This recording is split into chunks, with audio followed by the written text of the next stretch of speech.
I've been messing with my camera tripod stand for a good while now. I hope this is proper and it's not at a really weird angle, because it's just going to screw up the whole video. Apologies in advance if it is.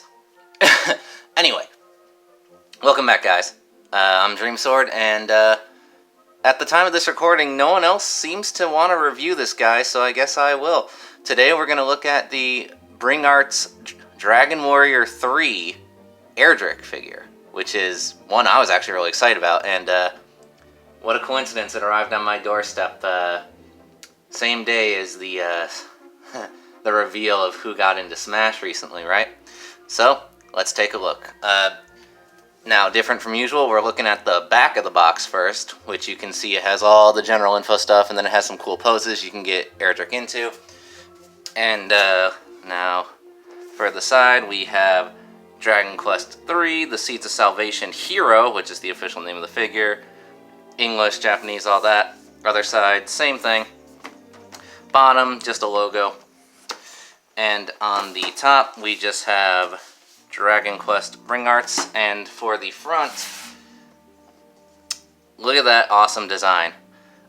This is my first time owning a box like this.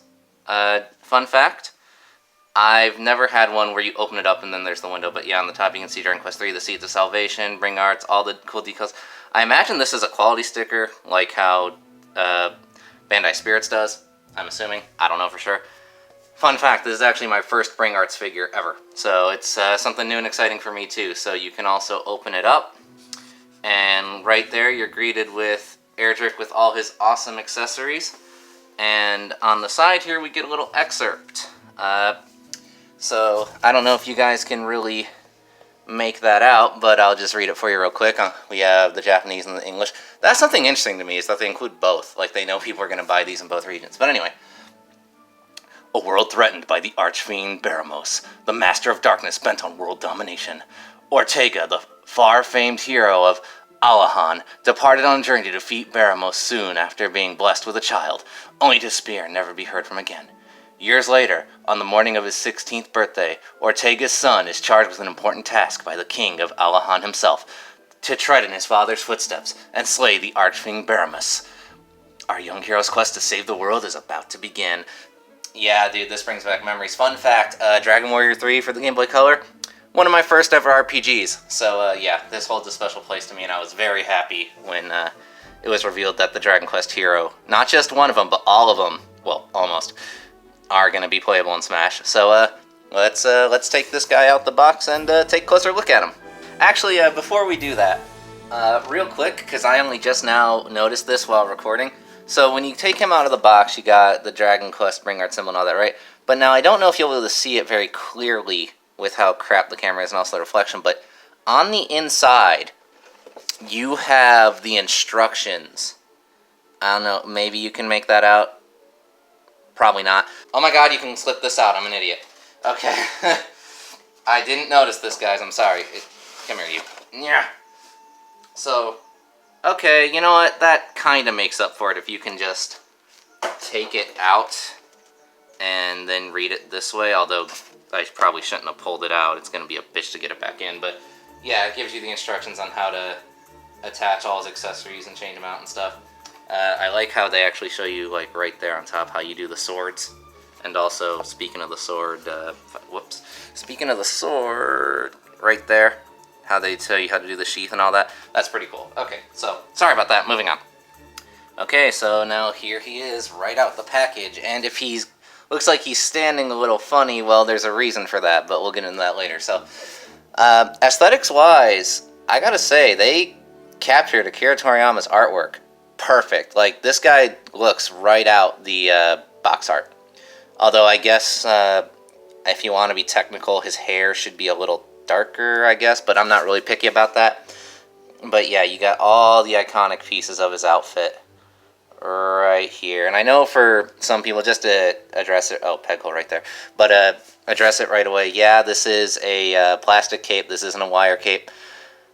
I mean, you could kind of see that in the promo images. Me personally, I don't mind it that much. I do prefer wire cloth capes, but, you know, I've seen some plastic ones done well, and this one, yeah, it could be better, but I'm not really worried about it too much.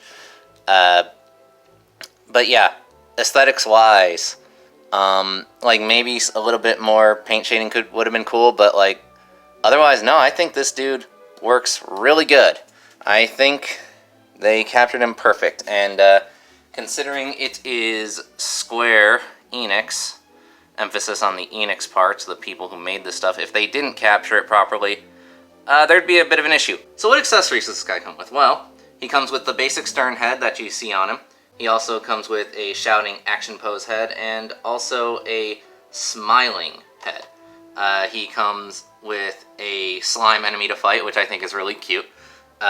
He comes with 6 different pairs of hands. He's got the 2 fist hands you saw him out of the package, 2 resting open hands, and 2 gripping hands for the sword and shield. He has the little sheath and scabbard that you can put on his back, you know, that we've seen.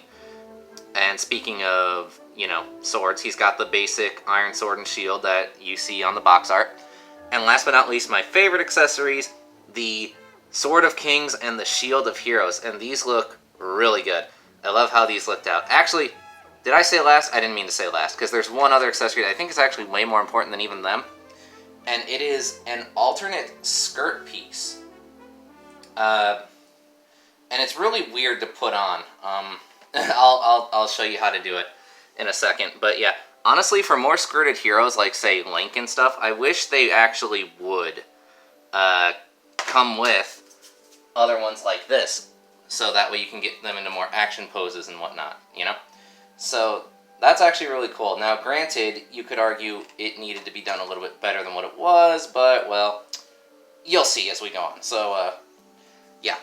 So real quick, let's show you how to swap out his crotch piece here, because yeah, there's something to talk about there. Okay, so I was going to show you a big detailed thing about how to change out the skirt piece here, but fun fact, this thing is actually really poorly designed. I managed to get it, yeah, oh, and by the way, this snapped, you'll see how that happens in a minute. But look, okay, now his crotch piece is a set of ball pegs, right? But they're too actually like small, well, the connector is like too short for you to be able to effectively do it. Like, yeah, you can pull this part out and that'll go with it and you can just slide it in. And then, you know, you pop both legs off and you just kind of gotta force the things on there. But yeah, no, like, look at that. It's a real pain. It took me forever to get it.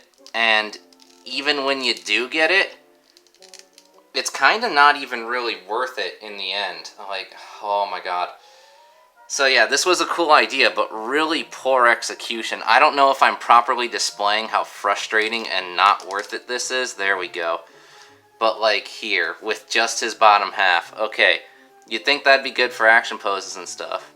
And yeah, you can kick his leg up way higher, you know. I'll probably add this into the articulation section and all that.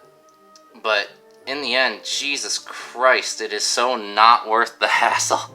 Almost. Like, I'd almost rather just have him in a basic standing pose. But yeah, it's a pain. They should have thought this one out earlier. And plus, with the way it is, honestly, why didn't they just have it to where you can, like, unpeg this in the back and then just, like, fold it over his waist? Or something like that. Why do you have to go through all these hoops just to change out his not soft enough plastic, that butt though, not soft enough plastic, you know, skirt? Sucks. So yeah, marking the figure down for that. Moving on. Okay, so now articulation. And I'm gonna say this right now. It is definitely the downfall of this figure. It's actually kind of disappointing in some ways. And I get that some of it is due to his design, so it's not completely Square Enix fault or Bring Art's fault. Whatever company actually makes these. It's not entirely their fault. So let's just get to it. Okay, so for the head, he can look up and down just a little bit. Like, it's mainly blocked off by the collar here of the cape. Like, you can get a little bit of movement, not too much though. Full 360 is not an issue though, you can do that no problem. But yeah, I think this is a double ball peg, it kind of feels like one. I don't know. But yeah, be careful about the hair, by the way. But yeah, you can move the head around an okay amount. Like, I mean, look at that. That's fine. Sort of. Is it going to focus? Please? please. Screw it. Okay, so now for the arms, you can raise it up slightly more than horizontal. Could be better, definitely. Can do a 360, no problem, although the cape gets in the way, obviously. Now, he does seem to have a butterfly... What the heck? My shoulder's stuck. What is my shoulder stuck on? What the... Hold on. Oh, no. That's weird. It's a ball hinge for the shoulders. Oh, my goodness. Okay. That's interesting. So you gotta be careful with articulating that or you can get it stuck. Like, I don't know if you guys can see in there. Like... but I definitely can, and so yeah, there doesn't seem to be a butterfly joint, actually. I take back what I was about to say. What does... Interesting. But yeah, either way, you can't really bring his arms out, because, like, even for this arm, which rocks back and forth, it's very minimal, because it's very recessed in the tunic. So, yeah, good luck with that. We do have bicep swivel, so that's good. Now, single jointed elbow, you get 90 degrees. That's fine. And we have basic ball hinge wrist. Also fine. No problem there. Okay, so now this. There's a cut here for like a diaphragm joint, but maybe it's just mine. But like, oh my goodness. Did I break him? I broke him. Ugh. Okay, so fun fact, guys. There's no joint in there. There's a cut for a joint, but there's even a hole for a peg, but there's not actually a peg in there. What the... What is that? I gotta email Square-Enix now and ask them, like, what the heck? What in the world? Why would you have a cut for a diaphragm joint and then not actually have a peg in there? That's so strange. Okay, well, we can review them this way, I guess. So, there's a peg for the cape. Yeah, you can articulate it. Great.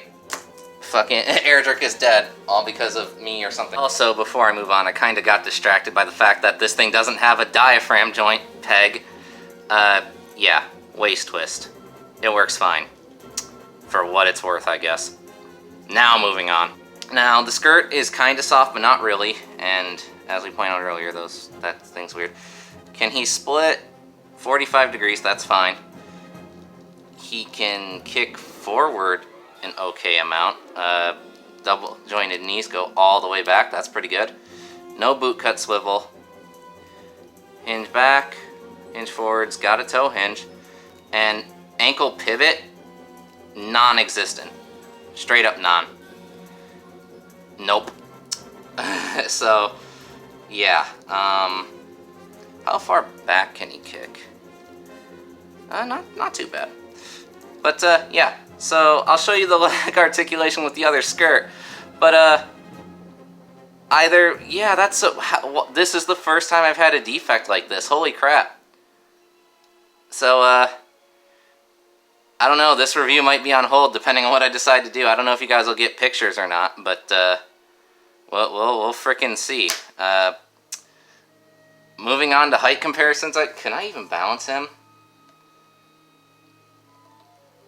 I mean, I can. Technically. Yeah, I mean, I can. So we can still do height comparisons, which I'll do. But as for pictures at the end, I don't know. Depends. We'll see. So, moving forward. Okay, so broken in half torso aside. Here's some height comparisons. We've got the Awakened Warrior Super Saiyan Goku, the SH Figure Arts Ron Weasley from the first movie, the Amazing Mighty Form Kamen Rider Kuga, also by SH Figuarts, and the Saint Seiya Myth Cloth Shun. All 4 of these are from Tamashii Nations or Bandai Spirits, whatever you want to call them. So we'll do one more set, which is from other figure companies. Alright, and so now here he is next to the Marvel Legends Ben Reilly Spectacular Spider-Man, the Revoltech YF-19, the Lightning Collection Lord Zed, and the Super Action Statue Jonathan Joestar. And a fun fact, of all 8 of these figures I've shown you, they all have actual diaphragm joints, and they also all work. So yeah, there's your height comparisons. And now as for how tall Erdrick is, well, cut in half or not, judging it to the top of his head, he's about almost 5.5 inches, and to the top of his hair about 6 inches, which will be about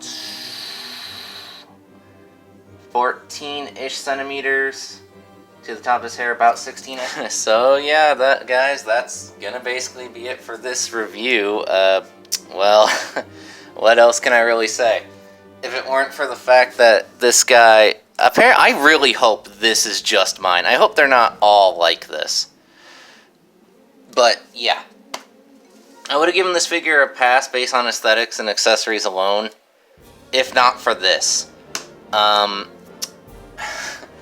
And like I said, it does sting because Erdrick is a character that does hold a place in my heart. And this is the thing. Depending on... Because in between edits of this, I did email Square Enix hoping to get a replacement, or at least a peg for this. But if they tell me that I'm out of luck, well... I won't be ordering from them anymore. Well,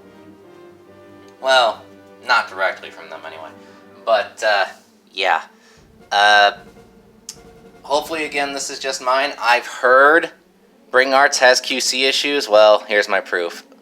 And, honestly, I might just have to deal with it and just glue this guy together and then just be very careful about his chest. Because, like, if it doesn't have a diaphragm joint, that's weird. Why is there a cut there, for one? If he doesn't have it, you know what I mean? It's not... Anyway, final verdict. If it hadn't broken on me, I would have given him a 4 out of 6. Since he did break on me, if it's just me, 3 out of 6. If it's all of them, 2 out of 6. Holy crap. That sucks. I don't know how I'm going to edit this one. There might or might not be pictures. I don't know.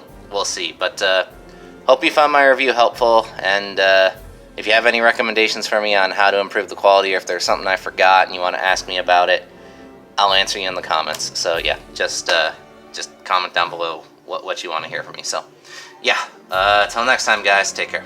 Hey everyone, real quick, Dream Sword in Post here. Yeah, I emailed Square Enix about the, missing diaphragm joint, and they have yet to get back to me at the time of this recording. If they do, and they send me a replacement joint or a replacement Erdrick figure, then great, cool. If not, I guess I gotta buy a double ball peg and install it myself, or pay someone to install it for me, since I'm a huge klutz and I would probably screw it up. I don't know. Depends, maybe. We'll see. But assuming I can get it fixed or replaced in some way, if you guys really care about pictures, I'll just do a showcase video as a follow-up for this review. I really hope it doesn't come to me having to buy a brand new one, though, because unlike other toy reviewers, I ain't made of money. I ain't got another spare, like, $100 to spend to get another Erdrick. So if I can fix this guy up for way cheaper, that'd be great. But we'll see. So yeah, till then, hope you enjoyed the review, and till the next one, I guess.